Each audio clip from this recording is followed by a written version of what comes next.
Oke, Assalamualaikum warahmatullahi wabarakatuh. Selamat pagi Nanda semua. Nah, terkait masalah proses pembelajaran hari ini, tentu kita mengacu pada proses perencanaan usaha kerajinan budaya non benda.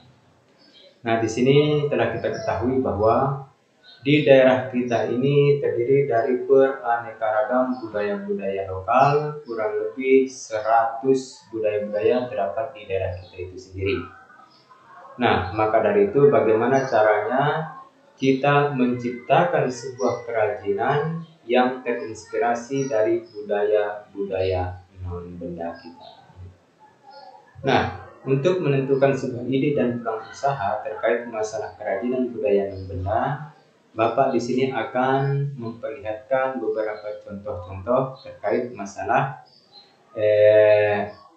hal-hal yang berkaitan dengan kerajinan budaya non-benda. Nah, diharapkan kepada Nanda semua untuk mencermati, kemudian memahami daripada proses gambar-gambar yang akan Bapak berikan nantinya. Nah, diharapkan kepada Nanda semua untuk menyimpulkan bagaimana caranya memperlihatkan atau menciptakan sebuah ide-ide dan peluang usaha yang berkaitan dengan usaha kerajinan budaya non-benda. Oke, Nanda semua, mohon untuk memperhatikan gambar-gambar yang Bapak tayangkan ini. Saat ini kita akan membahas tentang perencanaan usaha kerajinan dengan inspirasi budaya non-benda. Pokok bahasan ini merupakan kelanjutan dari pokok bahasan yang minggu lalu. Baik, kita akan mulai dengan pembahasan perencanaan usaha kerajinan dengan inspirasi budaya non-benda. Budaya tradisional sebagai sumber inspirasi. Sebagaimana kita ketahui, Indonesia sangat kaya dengan budaya tradisional yang merupakan adat istiadat yang berlaku pada setiap kelompok etnik atau suku bangsa. Sehingga Indonesia memiliki keragaman budaya tradisional yang merupakan potensi luar untuk menjadi sumber inspirasi kita. Budaya tradisi dapat dikelompokkan menjadi budaya non-benda dan artefak atau objek budaya. Budaya non-benda diantaranya pantun, cerita rakyat, dan upacara adat. Sedangkan artefak atau objek budaya diantaranya pakaian daerah, wadah tradisional, senjata, dan rumah adat. Pada kehidupan sehari-hari, produk budaya tradisional, non-benda maupun artefak tidak dipisah-pisahkan, melainkan menjadi satu kesatuan yang saling melengkapi. Setiap jenis budaya tradisi, baik non-benda maupun artefak, dapat menjadi sumber inspirasi untuk dikembangkan menjadi produk kerajinan. Ini adalah bagan budaya tradisional. Budaya tradisional itu terdiri dari budaya non-benda dan artefak atau objek budaya. Sedangkan untuk budaya non-benda itu terdiri dari pantun, cerita rakyat, tarian, ada upacara adat, dan lain sebagainya. Kemudian, contoh hasil karya yang terinspirasi dari budaya non-benda. Kerajinan ini terinspirasi dari tarian burung enggang.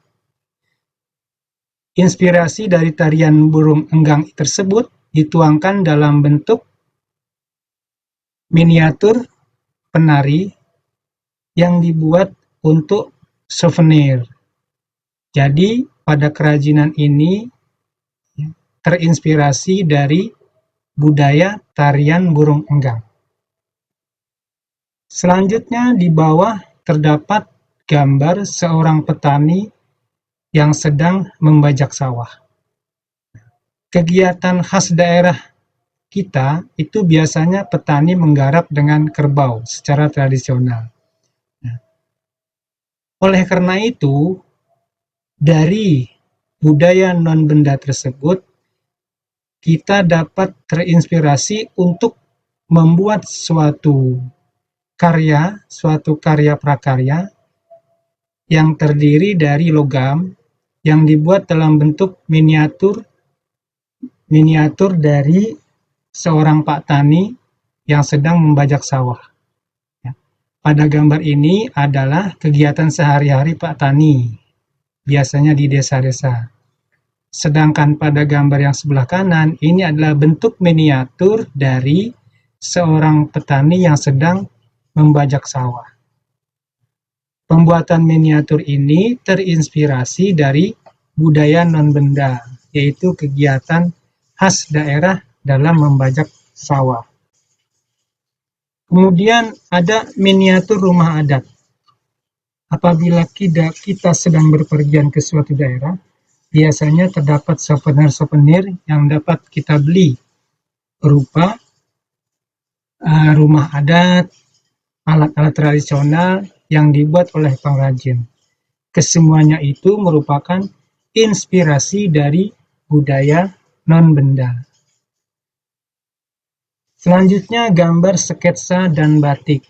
Ini juga merupakan inspirasi dari budaya non-benda. Pada gambar kiri ini adalah pembuatan selendang yang menggunakan sketsa dari sayap burung enggang. Kemudian pada bagian kanan ini adalah motif batik yang terbuat dari batik tradisional. Kiranya hanya itu yang dapat saya sampaikan. Jadi kesimpulannya adalah yang dimaksud dengan kegiatan usaha yang terinspirasi dari budaya non-benda suatu daerah, yaitu usaha kerajinan yang mengangkat hasil karya yang berasal dari budaya non-benda pada suatu daerah tersebut. Semoga kiranya bermanfaat. Atas perhatiannya, saya ucapkan terima kasih. Assalamualaikum warahmatullahi wabarakatuh.